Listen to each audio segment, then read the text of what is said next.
Welcome back to another edition of Our City. A few things going around Elizabeth this week. On Wednesday, July 21st at 4 o'clock, I'll attend the 19th annual July Fest, which was part of last week's show. The event will take place at the Miller Evans Logan Recreation Center on 1st Street. Neighborhood organizations, as well as city police, fire departments, housing authority, Trinitas, and many other community organizations will participate. The July Fest will feature food, refreshments, music, giveaways, medical screenings, and agency awareness. The July Fest Committee is a collaboration of community and faith-based organizations with local residents working together to improve the quality of life in the Elizabethport neighborhood. It's sponsored by the Housing Authority and the City of Elizabeth. For more information, call 352-1240. And following that event at 5 o'clock, the Greater Elizabeth Chamber of Commerce will have their Midsummer After-Work Networking event. It will take place at Aroma Restaurant on Westfield Avenue.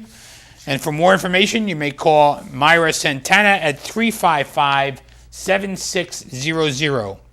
And on Friday, July 23rd, I'll join members of the Peruvian community as well as other Elizabeth residents for a flag-raising ceremony. This event will be held in the front of City Hall. And on Sunday, July 25th at noon, I'll attend the Colombian Independence Festival. This event is coordinated through Colombianos Fronteras, a celebration of the 200th anniversary of the independence of Colombia. The suggested donations for entering the festival will go to Colombiano Fronteras, a nonprofit organization, and I believe it's $5 according to last week's show. Will feature live music, food, entertainment for the whole family. If you need more information concerning these events or any other events, please call our Public Information Office at 820-4124. And I'm pleased to be joined on this week's show by a former host of the show, a freeholder from the city of Elizabeth in Union County, and freeholder Dan Sullivan. Freeholder, welcome to the show. Mayor, nice to be back with you. First of all, I want to congratulate you, now the chairman of the Freeholder Board for 2010. Thank you very much. Is that a good thing? So far, it's been a good thing. So far, it's a good thing? So far. Yeah. Third time. Actually. You got to work with people like Seb D'Elia. Well, you know Seb. Yeah. You've worked with him for a number of years, but Seb, we get along pretty well. You do. He makes you sound good, or he tries to. He tries to, yeah. He tries to, yeah. You could do fine without him, right? But don't tell him I said that. First of all, let's go a little bit about you. You know, you've been a freeholder for how many years now? Since January of 1995. And that happened when the councilman from Elizabeth left the board. Kaz Kowalczyk, who was, as you say, councilman from the first ward, left the board in December of 1994. So I was appointed to the position in January of 95 and then elected for the first time in November of 95. So that was the first of 5 terms. So this is my 16th year. So, Freeholder, I always remember the name Long out of Linden. Are you running up on him as far as seniority goes? I think I'm running up on a few people, I guess. That's what a couple of people have told me, that I may be the longest serving.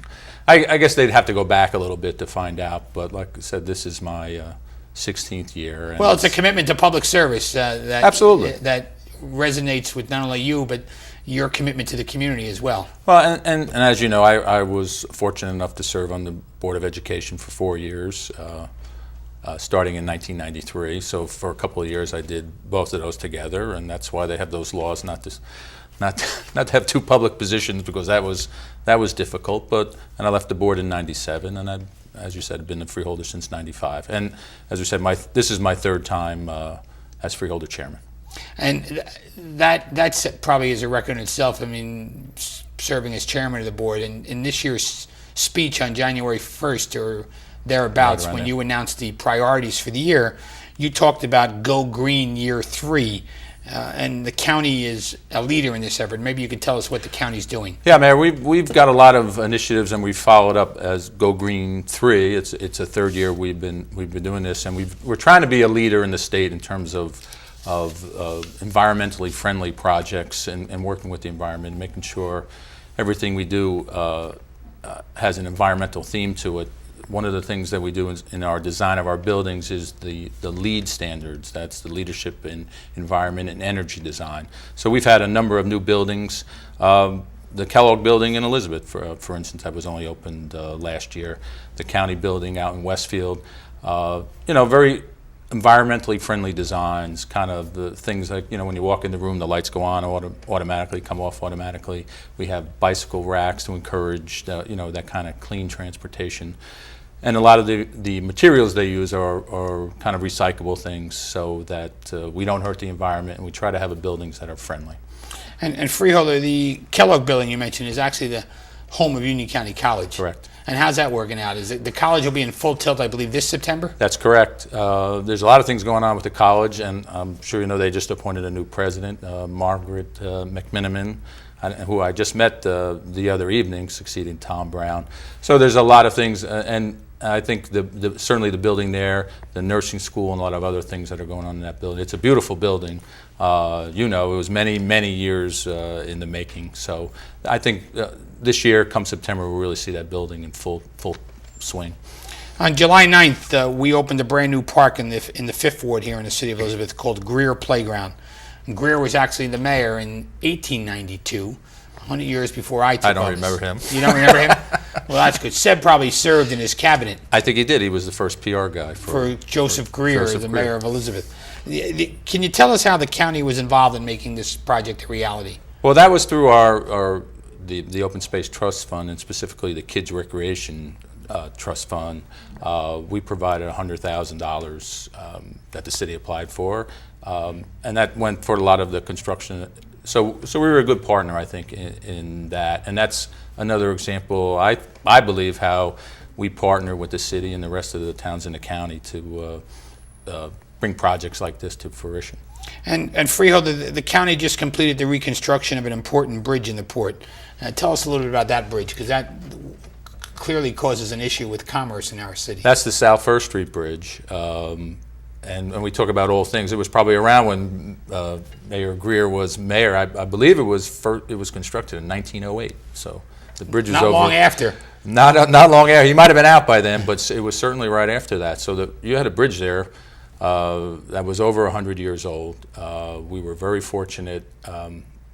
In my position at the North Jersey Transportation Planning Authority, working with the federal funds, we were able to get over $4 million to renovate that bridge, which was obviously long overdue. So again, I think that's part of what I'm fortunate to be able to do to help the residents of Elizabeth. And like I say, $4 million is a lot of money to renovate a bridge. On the North Jersey Transportation Planning Authority, you served as the chairman, was it last year or 2 years ago? 2 years ago. I was chairman.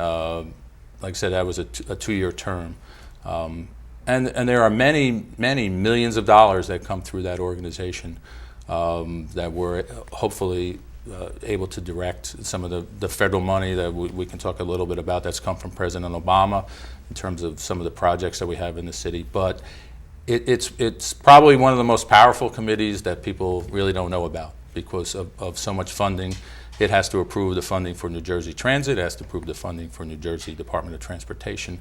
So we work closely with those organizations, and we make sure that Union County and Elizabeth gets their fair share of the funding. And they have an executive director and a staff as well? It's not just strictly an advisory board, correct? No, they have an executive director. That's Mary Kay Murphy, who worked for the county for a number of years, also worked for the Turnpike. Who's a great friend of ours, and we work very closely with her. So they have that executive staff, but that's the organization itself is 13 counties in the north and kind of central and South Jersey, all the way down to Ocean County actually. And each one of those counties has a representative, as well as the city of Newark and the city of Jersey City. Freeholder, switching gears a little bit, can you tell us the community what is Union County First Alert?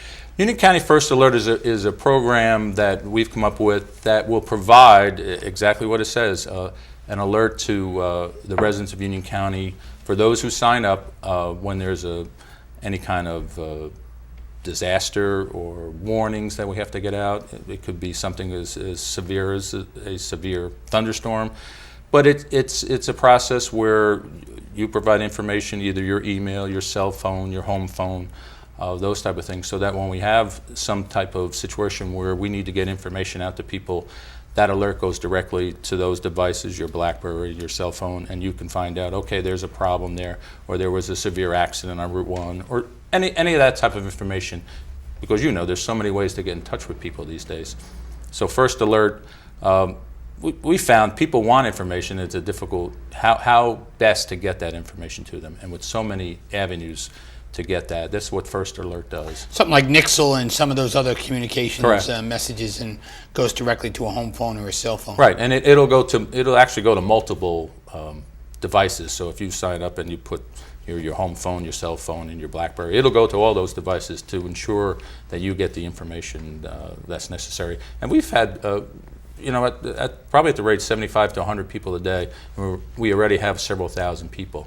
So I would encourage people, if you go to ucfirstalert.org, or you call the county on anything, they can show you how to. It doesn't cost you anything. There's no other, you don't get any spam or any other junk like that. It's really there to provide information for you. Freeholder, we're going to take a break, come back and talk more about what's going on in Union County. Stay with us, please. For Freeholder Dan Sullivan, please stay with us after these messages.